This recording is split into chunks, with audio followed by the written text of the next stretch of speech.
Chapter 4 19 Days Before the Wedding. The doorbell was chiming incessantly. Gabe paused, his hands abruptly stopping their memorized dance of tying a tie. Laying the fabric down, he frowned as he made his way to the foyer of the condo. The security screen showed Britney, a frothy frond in hand, and the other hand laying on the chime button. With a scowl, Gabe opened the door. "Good morning!" A cheery Britney ducked past him with the plant. "I'm going to need a key."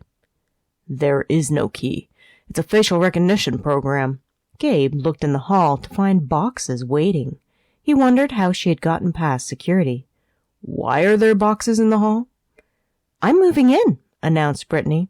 She set the plant near the large windows in the living room.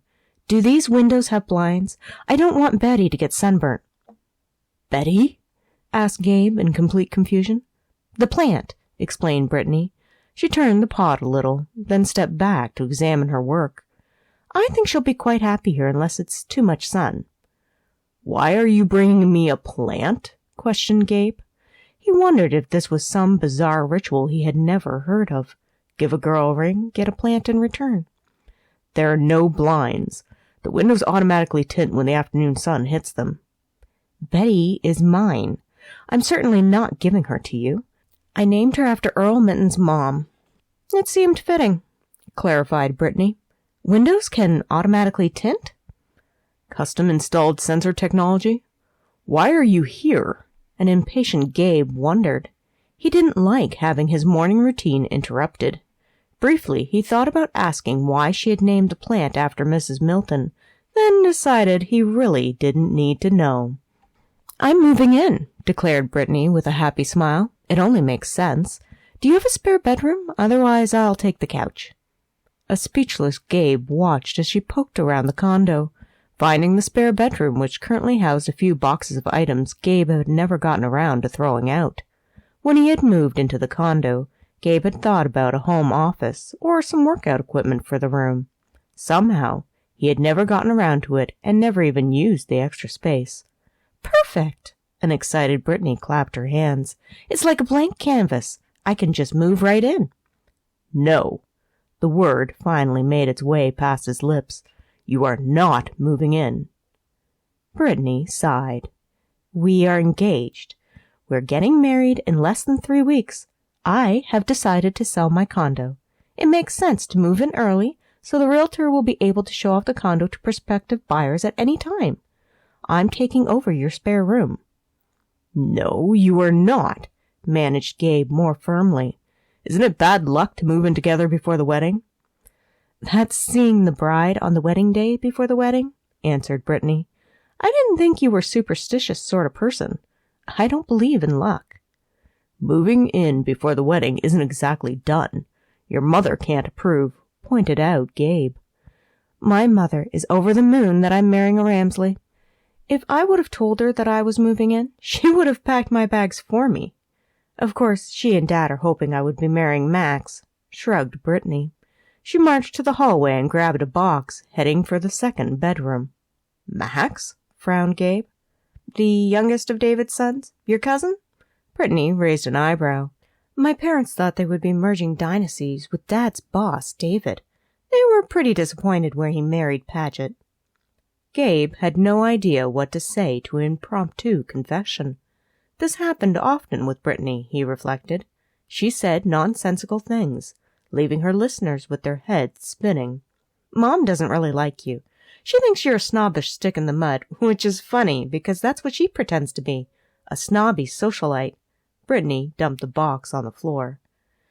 "My mother would not approve of you moving in before the wedding," said Gabe. He wasn't snobby, was he? He had a quick peek at his watch. He should have been leaving for work right now. He was going to be late. "I spoke to your mother last night," smiled Britney. "I really like her. You're so lucky to have such a nice mom. She didn't seem bothered by the idea of my moving in at all after I clarified I would be in the spare room until the wedding night. We have agreed to go over some of the wedding details to tailor our wedding a little bit. I thought a light shade of blue would be our color. I've always liked blue. Dottie seems to like the idea, and since she aggravated the wedding planner so much the girl quit, Dottie's happy to have me help her out. Somehow she had convinced his mother. Gabe's heart sank. If he kicked Britney out, he would have to explain it to Mom, and she wouldn't like it. Somehow he couldn't find a plausible reason as to why she shouldn't move in, other than having Britney here was inconvenient. If he was truly honest with himself, Britney had always made him feel uncomfortable. Fine, he bit out. They were going to have to live together for the next 5 years anyways, so what was adding 3 more weeks? I'm not asking for your permission, pointed out Britney as she hefted another box. Would you mind helping? These are a bit heavy. Why didn't you get a moving team? Grumbled Gabe as he grabbed a box and followed her to the spare bedroom. It was just a few things. I'll bring the rest by later, smiled Britney. You'll have to make it so I can get in the condo. I have an extra pass card for the garage, sighed Gabe. It was sitting unused in a kitchen drawer. He had never given it to anyone before. You will have to be added to the facial recognition system. How did you get past the doorman? Oh, I met this nice lady Dolores, grinned Britney.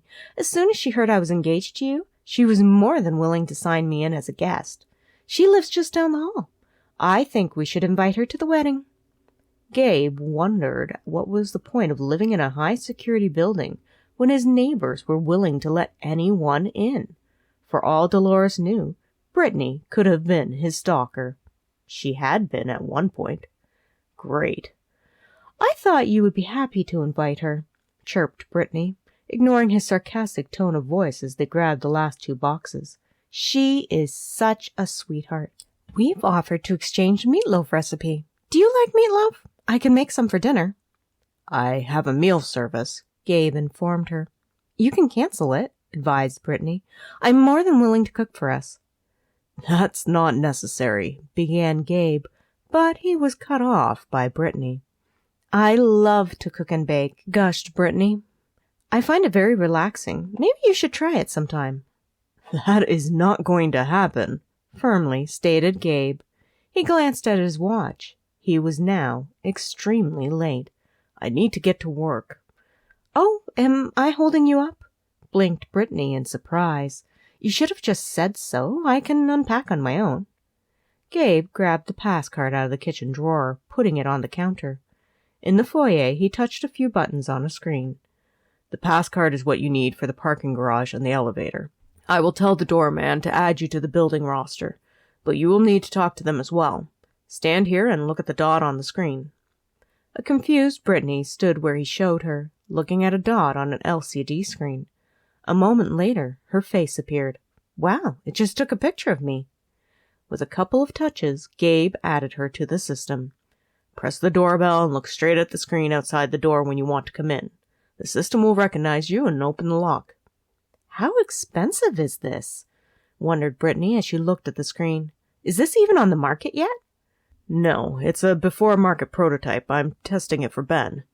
Do not take pictures of it or tell anyone, as it's all confidential at this point, advised Gabe as he grabbed his car fob and briefcase. Ben hopes to finish the testing stage this month, then offer it on the market. Wow, I didn't know Ben was into home security, remarked Britney. He's not usually, but the opportunity presented itself, and he was helping from the technical aspect, answered Gabe. He paused as he opened the door. I guess I'll see you tonight. Absolutely, beamed Britney. Quickly, Gabe slipped through the door, drawing it closed behind him as he headed for the elevator. Once the doors opened, he stepped inside, hitting the button for the parking garage. Drawing in an unsettled breath, Gabe told himself he could do this. Surviving 5 years and 3 weeks with Britney was worth it. He could make this happen. Glancing in the mirror, he noticed that he had completely forgotten his tie and blazer. He was going to arrive at the office untidy and late. There was also a board meeting today, and Gabe needed to look his best considering this month's investment numbers weren't looking great. Britney was already having an adverse effect on him. Taking out his phone, Gabe quickly called security to have Britney added to his tenant agreement before he could back out. He gave as many details as he could, but he simply didn't know some of the most basic information. Gabe knew her birthday, but not the year because she had skipped a couple grades. Or was it just one grade? He knew her eye color, yet not her phone number. Where did Britney currently live? Or did he just list her address as his now she was moving in? She was moving in. He hadn't expected things to move quite this fast. When he had accepted her proposal, Gabe had felt like the 3 weeks until the wedding was long enough away that he didn't need to worry about it. Now it was Monday, and Britney was moving in, and the wedding was 19 days away. He was going to have to get a new tux or suit for the wedding. Gabe would have to talk to his mother to see which one, depending how formal she wanted the affair to be. He wondered what else he needed to do. This was going to severely affect his schedule, and not at the best time. Clicking his key fob to unlock the Tesla, Gabe slid into the driver's seat. As he exited the parking garage, he called his assistant Jessica to get a complete suit delivered to his office from his tailor. There was little point in just ordering a blazer and tie because they couldn't match the slacks he was wearing, so a full suit was needed for the board meeting. Driving through traffic, Gabe pulled into the parking garage of Ramsley Hospital Medical Corporation's head office building, which was located on the campus of Mercy Hospital. It was a separate building, but shared the land with the hospital, which was part of the chain of hospitals which the family owned and operated. Since James' retirement, Gabe had been in charge of the daily operations of ensuring the company was profitable. Not that James didn't expect a weekly report from Gabe, even though he only gave suggestions now. Gabe parked in his regular spot, heading into the building. He bypassed the coffee and snack cart in the lobby, heading for the stairs. It was faster to take the stairs rather than squeeze in on the elevators with the others, stopping at each level to let people on and off. Besides, Gabe counted it as part of his exercise routine. Once at his office, he greeted Jessica, who handed him a couple of small message slips. "The board meeting has been moved up to first thing this morning," warned Jessica, looking over his less-than-perfect appearance. "Something about a conflict for half the members for an emergency meeting with Ramsley Pharmaceuticals." "Noah's pulling rank again," sighed Gabe as he looked at the messages. "What is the emergency meeting about?"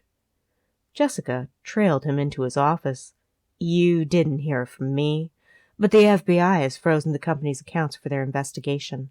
The cash flow's dried up, and your cousin needs to figure out how to keep the business afloat." Stopping, Gabe looked at his secretary in shock. "How did I not know this?" "I found out this morning," shrugged Jessica. "I put in a couple calls with the secretaries at the other family businesses. The insurance and hotel accounts are frozen as well. The FBI has even frozen Noah, Jake, Dylan, Nate, Garrett, and Addison's accounts. I guess the others were cleared of wrongdoing in the investigation, so they're using their money to help prop up the businesses. But at some point, even they are going to run out if the revenue stream is inaccessible." "Agent Kepler is going to run our businesses into the ground," a stunned Gabe murmured. Jessica cocked her head to the side.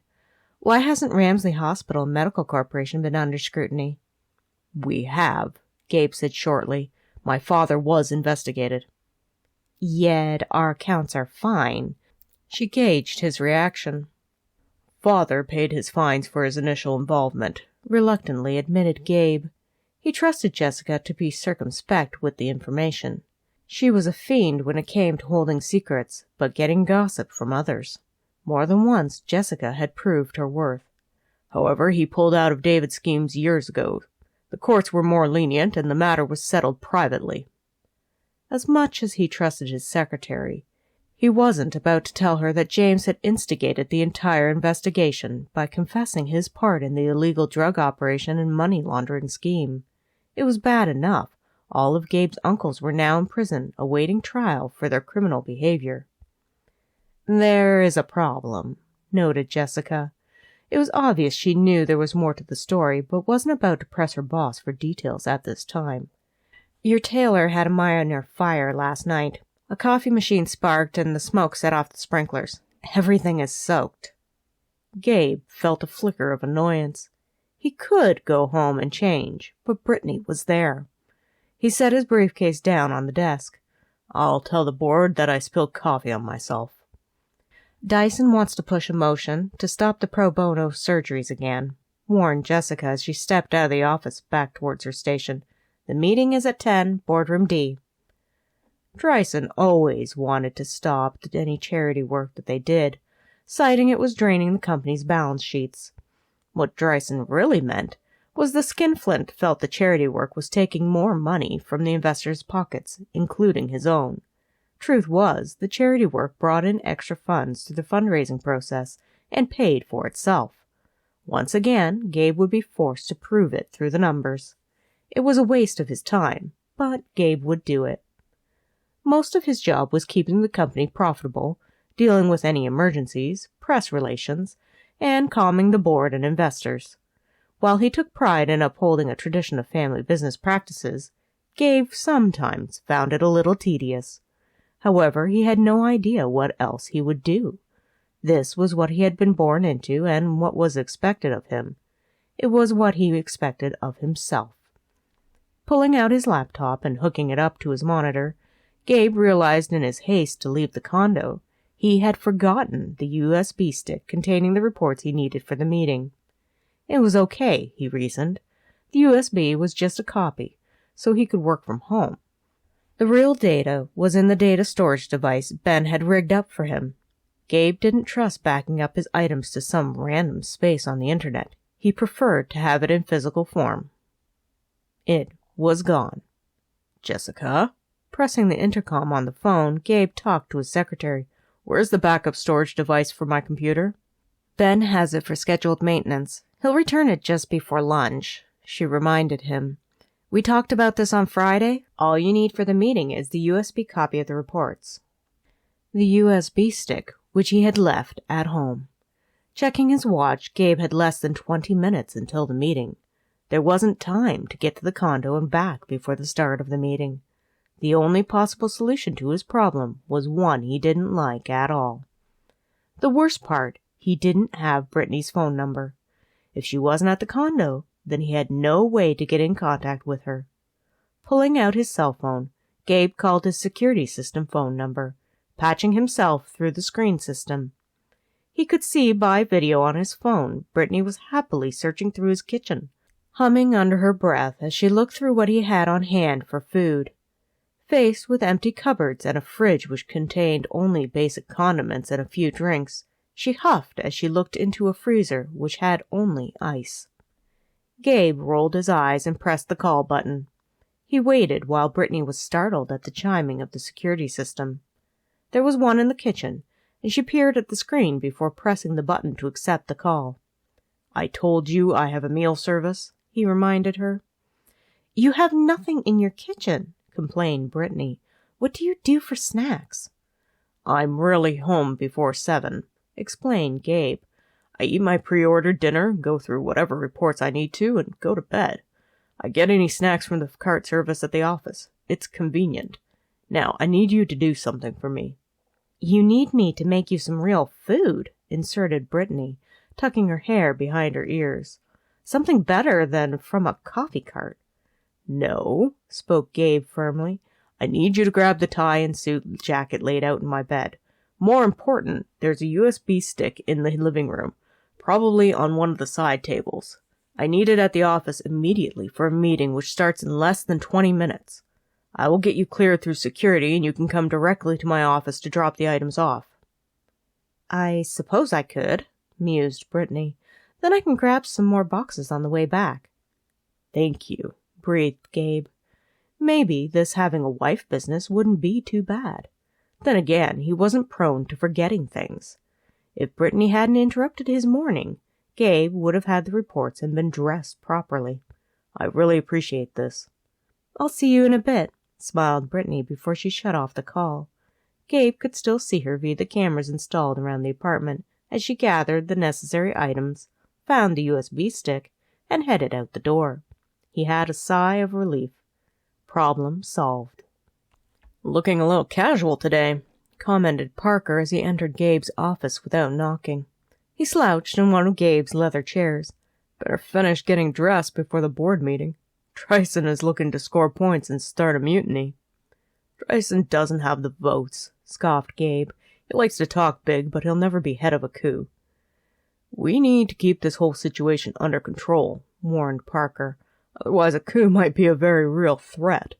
Some of the board is a bit antsy in how things are being handled regarding the whole FBI investigation into our uncle's involvement in criminal activity.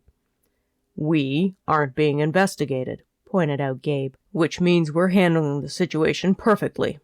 If they need to be reminded that the circumstances are under control, then I'll be more than happy to tell them who's in charge and how it has benefited them. Parker held whatever doubts he may have had to himself. I've been meaning to talk to you about something. Gabe watched his brother straighten to sit up in the chair. Parker's serious expression didn't bode well for whatever he wanted to talk about. What is it? There's been a theft from Mercy General, answered Parker. It's not big, but the security was breached and no one caught it. When did the theft happen? Frowned Gabe. This was serious. What was stolen? About a month ago. I found out about it just yesterday, sighed Parker. He hesitated. The person was caught on camera. They have a key code for the medical supply unit and a pass card. I don't know where they got it. Likely one of the staff thought he was you. Thought he was me? Gabe asked, surprised. Why would they think that? I haven't been near any of the medical supply units. I have no reason to be. It was Garrett, a grim Parker stated firmly. The video's grainy, but I know it was him. Our cousin Garrett? Gabe knew his cousin Garrett looked a lot like him, but anyone who knew both of them wouldn't make the mistake of mixing them up. Perhaps the entire hospital chain could use a security system overhaul. Why would he steal something from one of our hospitals? It just doesn't make any sense. What did he take? Medication we use during heart operations. It stops the heart from beating, so procedures to repair a heart can be done. Parker shook his head. The drug is the only thing missing from the inventory and not accounted for, so I have to assume that's what he took. The good news is it wasn't in the narcotics or opiates dispensary, so we know Garrett doesn't have a drug problem. Could there have been a mistake? Gabe grappled with the idea his cousin had stolen from them. It seemed surreal. It's all on the surveillance video, shrugged Parker. I have set up interviews for the staff who were on duty for the day of the theft. I want to fully investigate this before I speak to Garrett about his actions. The best thing we can do is try to keep it quiet for now. Gabe nodded. Agreed. We don't need any more bad press. All the family businesses had suffered because of the negative reporting about the FBI investigations. It didn't seem to matter what they did in regards to creating good press by committing more to charity work. The news media simply hyped the continued story of the money laundering and drug smuggling their uncles had been drawn into. I heard this morning personal and business accounts involved in the investigations are being frozen by the FBI, ventured Parker. I heard it as well. However, my source tells me the accounts have already been frozen for nearly a month, confessed Gabe. It must be a nightmare to operate under such conditions. The only good news about it is that Ramsley HMC hasn't been drawn into the whole debacle. Parker shared a look with Gabe. Only because Dad was the one who turned Uncle David in, and already paid the penalties the government wanted, groaned Gabe.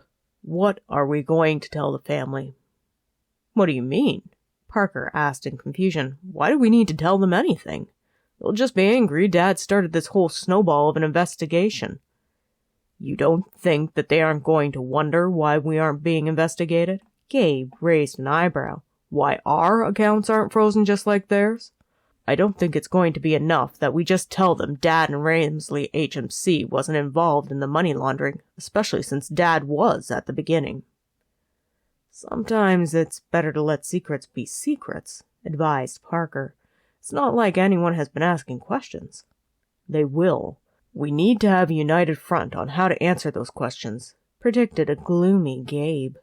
He wondered what Parker knew about the secret in their own family tree that pertained to him. Don't just think the family will be the only one asking. Reporters will be digging into it as well. We'll have to get the PR team together and see how we can spin the investigation into some sort of positive press for us. Positive press is easy. Dad did the right thing and paid the fines associated for his prior behavior, replied Parker with some sarcasm. However, the rest of the family is royally ticked off because Dad started the whole investigation by confessing his past misdeeds. That will go over well. Maybe we can sell the truth somewhere in the middle, hoped Gabe. We got caught, we pay our dues. It was less because Dad got out early. We learned from our mistake years ago and had no bearing on our business today as we continue to provide quality services to our patients, investors, and communities. No one needs to know Dad confessed before the FBI even knew to investigate anything. It works a lot better, nodded Parker in agreement as he thought it over. Everyone wins in that scenario, plus it is the truth. A little edited, but the truth. Gabe sighed, feeling the weight of the decision on him. He didn't like lying, not even by omission, but the consequences would be severe if he didn't. They would lose friends and family from James's betrayal of a family loyalty. As head of the family company, Gabe also had a business and investor interest to protect as well. It was a tough middle ground. Lying and keeping secrets had never set well with him. However, what was one more to add to the ones he already kept? Gabe made a decision. We'll go to the middle ground and hope no one finds out what Dad did. Agreed, concurred Parker. How do you want to handle Garrett? Keep going with the investigation, Gabe told him. Let me know when you've compiled more information and when you want to confront Garrett. If you need a second opinion, I'll be here, but otherwise the matter is completely yours to handle. Parker nodded as he checked his watch. I should get going. I'm going to snag coffee from the cart before I go to the meeting. Doesn't your secretary just grab you what you need? Questioned Gabe. Not that Gabe would have Jessica grab his items from the cart. Their relationship was based on certain rules, which included Gabe having his own food items ordered or fetching them himself. In return, Jessica kept him informed of what was happening behind the scenes of other members of the board and in key positions of the hospitals that he ran. His secretary had a network of other secretaries she tapped for the information which she provided him. It was a mutually benefiting relationship. Gabe was more than willing to get his own coffee in exchange to know who actually was loyal to him and the company versus just posturing to Gabe's face while plotting behind his back. Jessica's information was invaluable when it came to predicting how voting with the board would go and who might be swayed before a big decision. I like the exercise, shrugged Parker as he rose from the chair. Plus it's nice to have a small chat with Mario each day. Mario? Frowned Gabe. The guy who runs the cart? Answered Parker with a small shake of his head. You really need to start noticing the little people. They have interesting stories. The little people. Gabe raised an eyebrow. You know what I mean. An annoyed Parker replied. People who don't have a direct influence on your life or aren't of your status. The rest of the world, Gabe. Expand your universe. You might be surprised what you find. Go get your coffee, urged Gabe. He didn't need a lecture from his brother on how to be a better person. He glanced at his watch. Britney should have been here by now. He had forgotten to clear her through security. Gabe grabbed the desk phone, dialing down to the security desk as Parker curiously watched him. Yes, I need to clear someone to enter the building. In fact, if you could give them an escort to my office, it would be ideal. Her name is Britney Crawford. Parker sat back in the leather seat, all ears to Gabe's conversation. Gabe listened as the security person told him Britney was at the desk. She's there? Great. Send her up. Hanging up the phone, Gabe faced his brother.